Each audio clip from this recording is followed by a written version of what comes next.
여러분, 환영받고 싶지 않으세요?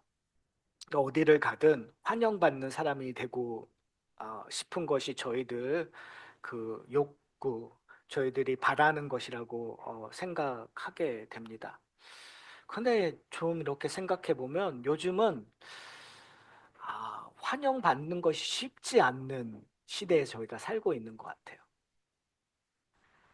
미국도 그렇고 한국도 그렇고 사람에 따라서 나와 다른 사람을 환영하는 것이 쉽지 않아요. 그리고 어떠한 조건에 맞지 않는 사람들을 환영한다는 것이 쉽지 않는 지금 사회에 저희가 살고 있는 것 같아요.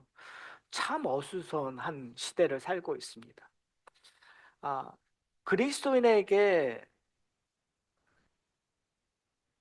중요한 미덕이 뭘까요? 품성이 무엇일까요?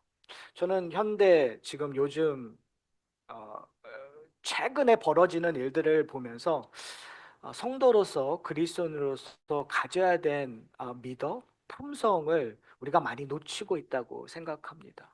오히려 그리스도인들이 사람들을 환대하지 않고 배척하고 사람들을 나누는 시대에 살고 있어요. 자칭 그리스도인이라는 사람들이, 자칭 교회를 다니는 사람들이 서로를 배척하기를 원하고 환대하지 않고 쫓아내는 일들을 미국이나 한국이나 다 하고 있는 걸 보면서 우리는 아주 기독교의 그리스도인으로서 아주 중요한 하나의 미덕, 환대하는 것, 불쌍히 여기는 것, 하나님 그리스도의 사랑을 나누는 일들을 우리가 놓치고 있는구나라는 생각을 하게 됩니다. 왜 놓칠까요? 놓치는 이유는 우리가 환대받지 못하는 자였는데 우리가 환대를 받았다라는 것들, 하나님의 은혜를 받은 자라는 것들, 빚진 자라는 사실을 우리가 놓치고 있기 때문에 그런 것 같습니다. 저는 오늘 본문을 통해서 이 예수님께서 오병이어의 기적을 베푸시는 것은 단순히 물고기 두 마리와 떡 다섯 개가 5천 명을 먹이는 그 양적인 변화에 있다라는 것이 아니라 하나님께서 우리를 환대하는 그 상징적으로 보여주는 기적이라는 사실을 저희가 좀 살펴봤으면 좋겠어요. 오늘 본문의 시작은 이렇게 시작됩니다. 10절에 보면 사도들이 돌아와 어디서부터 돌아오는 거죠?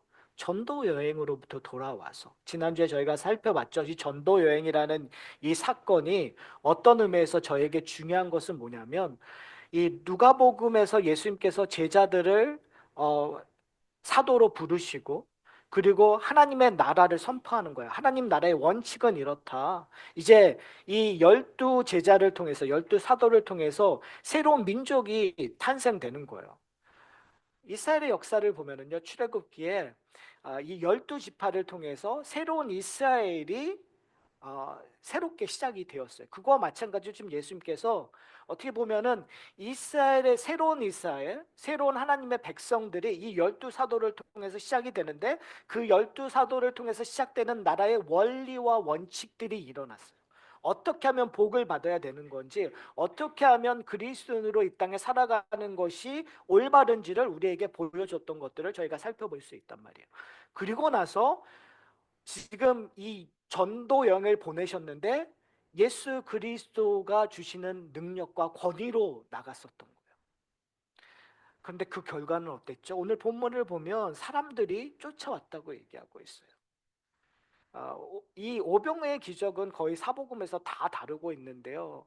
오늘 저희가 살펴보는 누가복음은 되게 간략하게 묘사하고 있어요.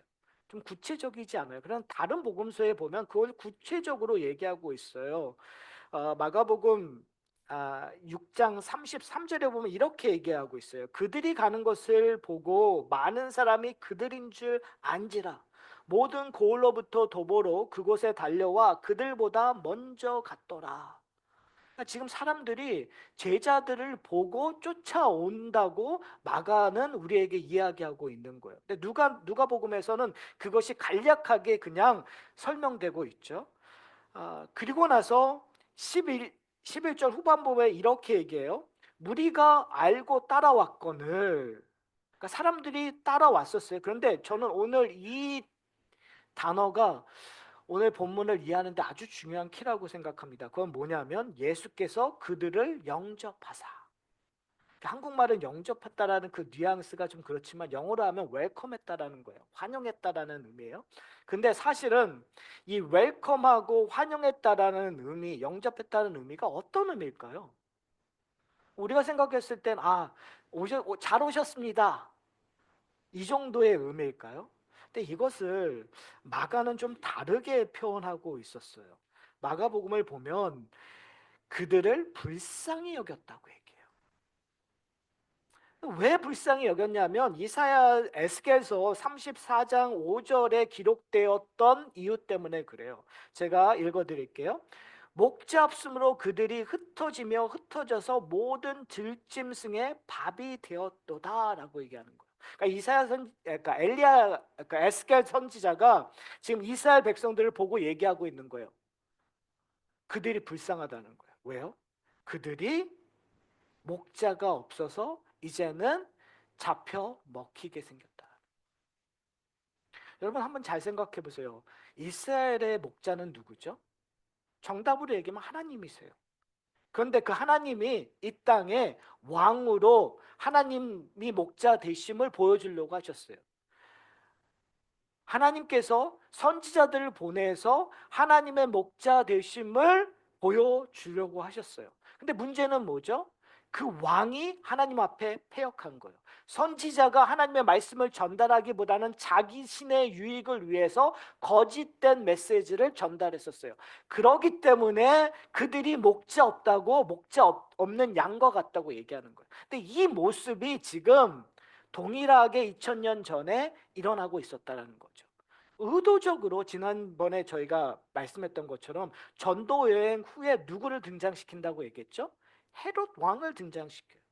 그러니까 분명히 전도 여행을 봤을 때 주인공은 제자처럼 보였어요. 제자들이 예수님의 권능을 받고 능력으로 병 고침을 하고 놀라운 기적들을 베풀었기 때문에 사람들은 그 기적을 보고 제자들을 쫓아왔어요. 그러면 주인공은 누구죠?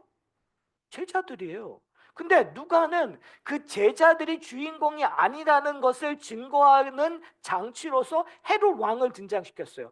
헤롯 왕의 이야기는 뭐죠? 제자들이 아니라 그 제자들이 하는 일들을 통해서 누구에게 궁금증이 가는 거예요. 예수가 누구인가? 그가 누구인가? 자꾸 헤롯의 질문은 단수, 즉 많은 제자들이라는 사람이 아니라 그 제자들을 보낸 예수가 누구인가에 중점이 있었다는 거죠. 또 하나는 뭐냐면 어떠한 장치냐면 헤롯은 궁극적으로 이스라엘의 목자예요. 왕이니까. 분본 왕이지만 어떻게 상징적으로 보면 분명히 하나님을 대리하는 왕적인 역할을 해야 되는 것이 맞아요. 그런데 헤롯 왕이 했었던 건 뭐죠? 세례 요한을 죽이는 일들. 하나님의 선지자를 죽이고 오히려 하나님의 그 메신저 역할을 전현하고 있지 않는 거예요. 그러면서 지금 결과적으로 얘기하는 건 뭐냐면 누가 우리의 참 목자이신가를 어떤 의미에서 오늘 본문이 우리에게 보여주는 거죠. 그 목자는 누구예요? 5천 명을 먹이시는 예수 그리스도가 참 목자이심을 이 기적을 통해서 보여주는 거예요. 어떻게 보면 헤롯은 왕으로서 성전을 보수 공사를 하고 그리고 이스라엘 백성들 로마의 압제에서 이스라엘 백성들에게 더 많은 것으로 혜택을 입게 하려고 노력했을 수는 있어요. 그러나 역사적으로 이야기하는 것이 아니라 성경이 그리고 하나님의 나라의 관점으로 보면 그는 오히려 하나님을 대적하고 있고 이스라엘 백성들에게 참된 목자의 역할을 하고 있지 않는다라는 사실이에요. 그러니까 오늘 본문을 통해서 참 목자이신 예수님께서 지금 제자들의 기적을 보고 따르는 사람들을 뭐 하고 있는 거죠? 환영하고 있는 거예요. 근데 그 환영함이 어떤 의미라고요? 불쌍히 여기는 거예요. 자, 이게 무슨 의미일까요? 저는 이제 내일서부터 캄보디아 선교가 단기 선교가 시작됩니다. 그러니까 저희가 NLMA에 조인하고 나서 저에게 아주 중요한 두 가지 역할이 있었어요. 그것이 뭐냐면 교회를 개척하는 일들이었어요. 그래서 저희가 NRMA 조인한 다음에 네 개의 교회가 개척되는 일에 저희가 동참을 했었어요. 그리고 캄보디아 저희가 CIA 학교를 도와주는 일들, 학생들의 장학금을 통해서 저희가 캄보디아 선교와 어떻게 커넥션을 갖고 있었어요. 그렇지만 사실은 저 외에 다른 분들이 캄보디아에 가서 지금 어떻게 하나님이 일하시고 계시는가를 본 적이 없기는 해요. 이제 우리 김홍규 집사님, 김광우 집사님이 가셔서 이 캄보디아에서 어떤 일들이 일어나는가를 보고 또 사역을 하시고 돌아와서 이제 발표하고 보고할 때는 조금 더 우리가 캄보디아와 가까워져 있으리라고 저는 생각을 해요. 근데 왜 우리가 캄보디아를 가죠? 그럼 캄보디아 사람들이 괜찮아서 가나요? 그렇지 않아요. 캄보디아에 가는 이유는 그들이 불쌍해서 가는 거예요. 그러니까 이 말의 뉘앙스가 오해하지 않으셨으면 좋겠어요. 불쌍하다는 건 그들이 가난해서 불쌍한 것이 아니에요. 그들이 소위 말하는 많은 정보를 지식적으로 뛰어나지 않기 때문에 불쌍한 게 아니에요. 우리가 가는 그들을 불쌍히 여기는 건 하나님을 알지 못하기 때문에, 예수를 알지 못하기 때문에, 하나님이 주시는 그 풍요로움을, 영생을 알지 못하기 때문에 우리가 불쌍히 여기는 거예요. 자, 우리가 만약에 캄보디아를 가는데 어떤 사람은 웰컴하고 어떤 사람은 웰컴하지 않는다면 그게 올바른 태도일까요? 올바른 태도가 아니겠죠. 우리가 간다면 그 캄보디아 모든 사람을 불쌍히 여기는 거겠죠. 그래서 사실은 저희가 캄보디아 사역 중에 거의 이제 저희 마을 사역이 끝난 다음에 푸놈펜에 가요. 근데 푸놈펜에 어느 곳을 가냐면 VOP라는 사역을 가요. 거기는 베트남 난민들이 있는 곳이에요. 참 아이러니한 게 캄보디아는 베트남 사람들하고 되게 원수 안 좋아요. 근데 어떠한 역사적인 사건 때문에 그 베트남의 난민들이 그 강가에서 살아요. 근데 문제는 뭐냐면 캄보디아의 정규 혜택을 받을 수가 없어요. 그러니까 강가에 보트 있는 사람처럼 사는 거예요. 학교를 다닐 수도 없고 이런 일반적인 혜택을 받을 수 없는 사람들이에요. 근데 바로 그런 사람들을 위해서, 캄보디아 사람들은 배척하는데 그런 사람들을 위해서 저희는 거기 가서 사역을 해요. 왜요? 캄보디아 사람도 불쌍히 여겨야 되고 거기에 있는 베트남 사람들도 불쌍히 여기는 일들을 해야 되는 거죠. 사랑하는 성도 여러분, 웰컴한다라는 거에는 구분이 없는 거예요. 전 오늘 본문이 너무너무 좋은 게 뭐냐면요, 한번 잘 생각해 보세요. 여기에 우리가 신학적으로, 지금 현대를 살아가는 우리 신학적으로 보면 좀 맞지 않은 것처럼 느껴질 수 있어요. 왜요?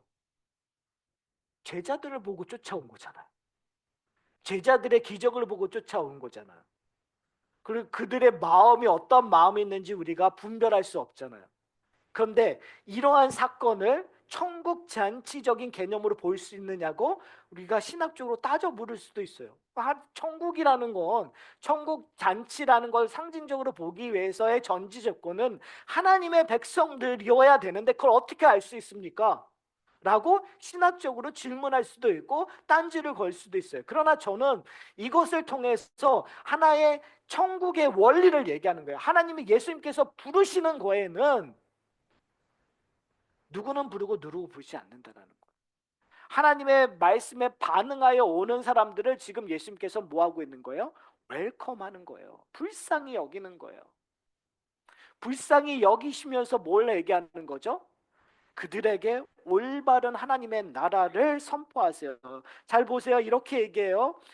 11절에 보면 예수께서 그들을 영접하사 뭐 하신다고요? 하나님 나라의 일을 이야기하신다고 얘기해요. 다른 복음서에도 똑같이 얘기해요. 하나님 나라의 말씀을 선포하신다고 얘기해요. 천국의 이야기를 다시 한번 가리키는 거죠. 여러분, 우리가 판단하고 하는 건 나중의 일이에요. 그렇죠. 누가 하나님의 나라의 백성인가, 누가 언약 공동체의 사람이냐는 것은 결국은 하나님이 판단하실 거고, 우리가 판단하더라도 우리 공동체 안에 들어온다라는 건 나중에 하는 일이에요. 첫 번째 해야 될 게 뭔지 아세요? 불쌍히 여기는 거예요. 하사나 교회 공동체에 들어오는 건 어떤 판단 기준에 있어서 난 누구에게 복음을 전할 거고 난 누구에게 우리 교회 나오게 이렇게 하는 것이 아니라 우리가 해야 될 건 뭐예요? 불쌍히 여기는, 누구든지 웰컴하는 거예요. 구분을 두는 게 아니에요. 성교도 마찬가지예요. 누구에게는 복음을 전해야 되고 누구에게는 복음을 전해야 되고 이런 게 아니라는 거예요. 사랑하는 성도 여러분, 조금만 더 익스텐드 한다면, 조금만 더 우리가 적용한다면, 그런 의미에서 교회는 복음의 속에서 복음을 통해서 하나 된 자들이 예배를 드리고 교회에서 천국의 삶을 나누는 것, 그거는 당연한 거고, 이거 조금만 더 익스펜드 한다면 세상을 향하여 어려운 시대에 뭘 해야 되냐면 교회는 오픈되어 있어야 돼요. 교회는 피난처가 되어야 돼요. 교회는 안식처가 되어야 돼요. 그러니까 적어도 우리가 그런 일들을 다 할 수가 없어요. 우리가 이 땅에 살면서 분명히 못하는 영역들이 있어요. 그럼에도 불구하고 우리는 그런 마음을 가져야 된다는 거죠. 어떠한 사람이든 교회에 와서 이곳이 안식처가 되어야 되는 거예요. 위로를 받아야 되는 거예요. 힘을 얻을 수 있고 도움을 얻을 수 있는 곳이 되어야 된다는 거죠. 왜요? 예수님께서도 웰컴을 하셨으니까. 사랑하는 성도 여러분, 참 어려운 시대를 살아가는 것 같아요. 미국도. 우리는 이민자잖아요. 그렇죠? 우리는 이민자예요. 그러니까 우리는 어, 교회 안에서 이런 말 하기는 좀 그렇지만 불법 체류자로서 살아가시는 분들이 이민교회에 꽤 많아요, 여러분.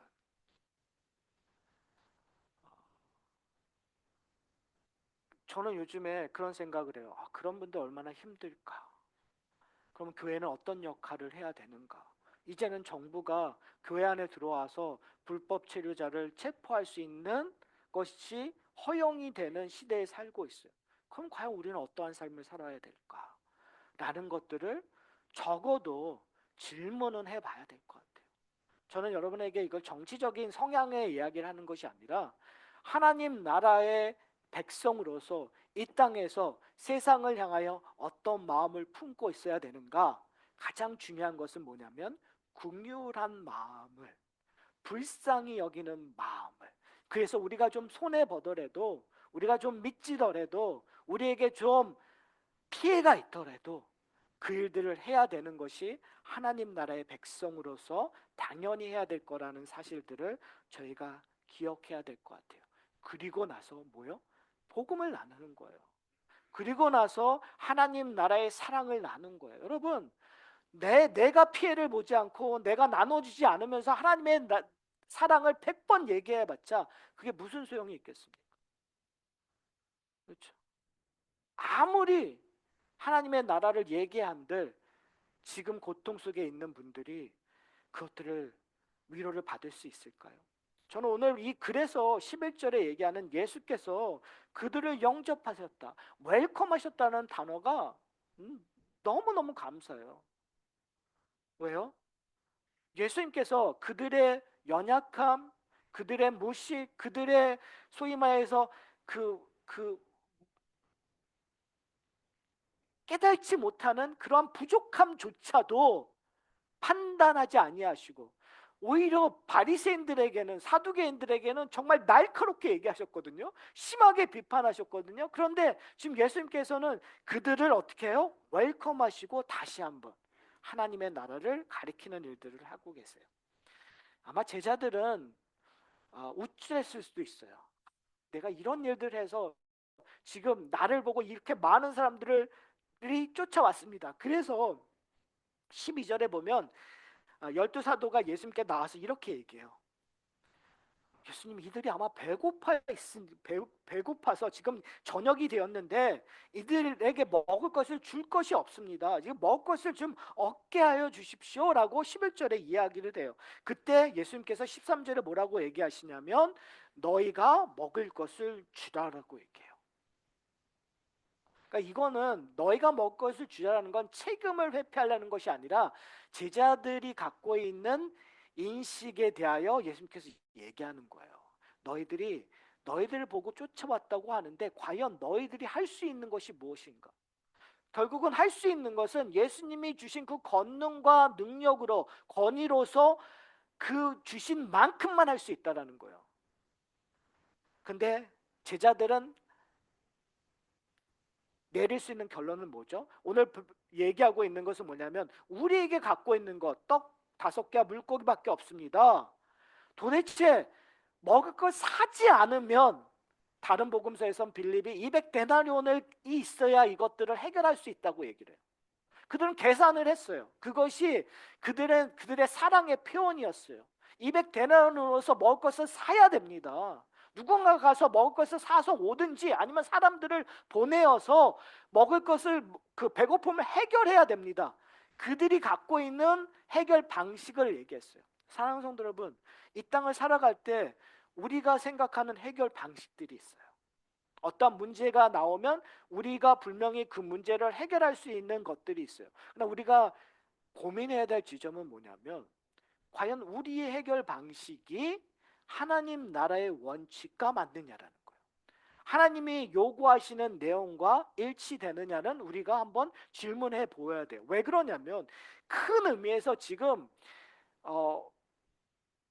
예수님께서 우리에게 보여주고자 하는 내용들이 배고픔을 해결하는 내용들이 아니에요. 그렇죠? 그러니까 배고픔을 해결하려면 그 전에 하셔야 돼요. 그러나 지금 예수님께서 언제까지 기다리시냐면 저녁 때까지 기다리셨던 거예요. 그러니까 지금 예수님께서는 이 일들을 하실 때 저녁 때를 기다리시고 14절에 보면 어떻게 얘기하죠? 제자들에게 이르시되 뭐라고 얘기하세요? 때를 지어 한 50명씩 앉히라고 말씀하고 계세요. 그러니까 지금 의도적으로 만찬의 세팅으로 만드는 거예요. 그러니까 배고픔을 해결했을 때 개인이 해결할 수도 있잖아요. 근데 예수님께서는 의도적으로 만찬의 세팅, 그러니까 지금 공식적인 세레모니가 시작될 거라는 이야기를 하고 있는 거예요. 그러면서 제가 계속 말씀드렸죠. 지금 결국 끝으로 가고자 하는 제자를 부르시고 제자들이 이 땅에서 예수 그리스도가 주시는 권위와 능력으로 해야 되는 일들은 뭐냐면 결국은 천국 잔치까지 가는 거예요. 그 천국 잔치를 하기 위하여 어떤 일을 하시냐면 16절에 이렇게 얘기해요. 예수님께서 뭘 하시냐면 떡 5개와 물고기를 가지사 하늘을 우러러 축사하시고 떼어 제자들에게 주어 무리에게 나누어 주게 하시니라. 이러한 모습을 지금 누가도 그리고 있고 마가도 그리고 있어요. 근데 재밌는 건 뭐냐면 왜 이렇게 많은 동사들을 의도적으로 사용하고 있을까요? 의도적으로 하늘을 우러러 축사하신다고 얘기하고 계세요. 그러니까 이 떡 5개와 물고기를 보고 축사하시는데 이 떡과 물고기에 축사하는 것이 아니라 그래서 이 떡과 물고기가 양쪽으로 변화되는 것이 아니라 이것을 가지고 어디를 우러러요? 하늘을 우러러 축사한대요. 그러니까 도대체 무슨 의미인가요? 그리고 이걸 떼어서 준다라는 동사를 사용하고 있어요. 근데 이러한 동사들이 언제 한번 예수님께서 재현하시냐면 마지막 만찬에서 재현을 하세요. 마지막 만찬에서도 하늘을 우러러 그리고 이 떡을 떼고 주는 일들을 하고 계세요. 그러니까 결국은 지금 이 오병이어의 기적은 마지막 이 천국 잔치 하나님의 백성들이 함께 먹는 일들을 통해서 하기 위하여 그가 하실 일들을 미리 보여주는 거죠. 뭘 하셔야 되는 거예요? 십자가에 달려 자기의 몸을 내어주시는 일들을 하기 위하여 마지막 만찬을 통해서 우리에게 이야기하고 계시는 것이 뭐냐면 예수 그리스도가 죽으심으로 말미암아 하나님의 백성들이 하나됨을 경험하는 거란 말이에요. 사랑하는 성도 여러분, 오늘 예수님께서 이런 오병이어의 기적을 통해서 우리에게 보여주고자 하는 건 무엇이죠? 하나님의 백성들이 하나 될 수 있는 유일한 방법은 예수님께서 우리의 희생 제물이 되어야 돼요. 왜 예수님께서 희생 제물이 되셔야 되죠? 왜 예수님께서 십자가에 달려 죽으셔야 되죠? 그 이유는 우리가 웰컴 받지 못한 존재였기 때문에 그래요. 우리는 영접 받아야 되는 존재가 아니라 쫓김을 받아야 되는 존재. 하나님의 잔치에 들어올 수 없는 존재였어요. 아담이 하나님 앞에 범죄한 다음에 에덴 동산에서 쫓겨나요. 그렇죠? 그때 성경의 표현이 뭐죠? 천사들에게 화환검을 들고 뭘 지키게 해요? 에덴 동산을 지키게 한다는 얘기를 해요. 왜 지키게 하죠? 죄인이 다시 돌아와서 생명나무를 먹으면 영원히 죽기 때문에 그래요. 근데 이제 예수 그리스도께서 우리의 죄를 대속하기 위하여 십자가에 달려 죽으신 거예요. 예수님께서 희생 제물이 되셨기 때문에 그 피가 우리에게 뿌려져서 우리가 깨끗해졌기 때문에 이제 우리는 웰컴 받는 존재가 되었다라는 거예요. 결국은 오병이의 잔치는 이제 앞으로 예수님께서 십자가에 달려 죽으시고 이루실 일들을 미리 보여주는 사건이란 말이에요. 사랑하는 성도 여러분, 오병이의 기적은 양적인 확장, 즉 물고기 2마리와 떡 5개가 5천 명을 먹을 수 있을 만큼 확장되었다라는 것, 그런 이야기를 하려는 것도 아니고, 그리고 이 떡 5개와 물고기 2마리밖에 없는데 이거 어떻게, 예수님이 정말 너무 멋있는 설교를 하셨기 때문에 사람들이 마음이 동해서 자기가 갖고 있는 먹은 것도 서로 나누어지는 그런 사랑의 확장성을 이야기하고 있는, 인간의 사랑의 확장성을 이야기하고 있는 것이 아니라 인간이 할 수 없는 사랑의 이야기를 하고 있는 거예요. 인간이 할 수 없는 의로움을 얘기하고 있는 거예요. 지금 예수님께서 자기의 죽음을 미리 보시면서 자기가 하실 일들을 통해서 우리를 불쌍히 여기시는 거예요. 사랑하는 성도 여러분, 우리는 2000년 전에 이 사건을 통해서 무엇을 깨달아야 됩니까? 예수님께서 이 모든 것을 이루셨잖아요. 그래서 이제 우리는 하나님의 말씀을 통해서 우리가 어떠한 존재가 되었는가를 깨달은 존재예요. 웰컴을 받은 존재란 말이에요. 이미 예수 그리스도 때문에 천국을 소유하고 있다고 우리는 고백을 해요. 예수 그리스도가 세상의 모든 것보다 더 좋은 것들을 우리에게 주셨다고 감사하고 있어요. 자, 그렇다면 이제 성령으로 말미암아 너희가 성령의 감동을 받으면 예루살렘과 유다와 사마리아와 온 땅끝까지 가서 우리가 누구를 증거하라고 얘기했어요? 예수를 증거하라고 우리에게 요청되었어요. 2000년 전에 볼 때 미국도 땅끝이고 2000년 전에 봤을 때 캄보디아도 땅끝이에요. 캄보디아로 단기 선교를 가시는 분이나 지금 이 엘리커시티 이 메릴랜드에 사시는 분이나 똑같이 예수 그리스도의 증인되는 삶을 여러분이 사셔야 돼요. 어떻게 사시겠어요? 여러분, 믿지 않는 자를 어떻게 받아들이시겠어요? 오늘 본문이 얘기하고 있죠. 예수님도 어떻게 하셨다고요? 웰컴 하셨대요.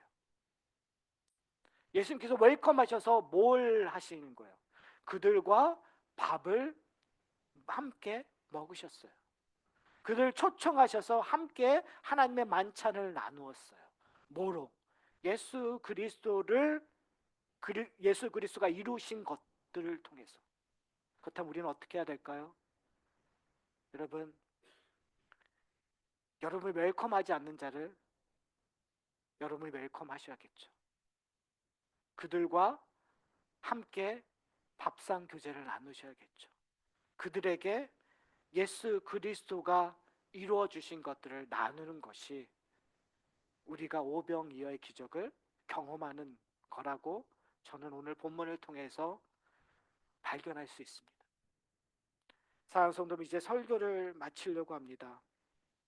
오늘 본문의 끝은 이렇게 얘기하고 있어요. 먹고 다 배불렀더라.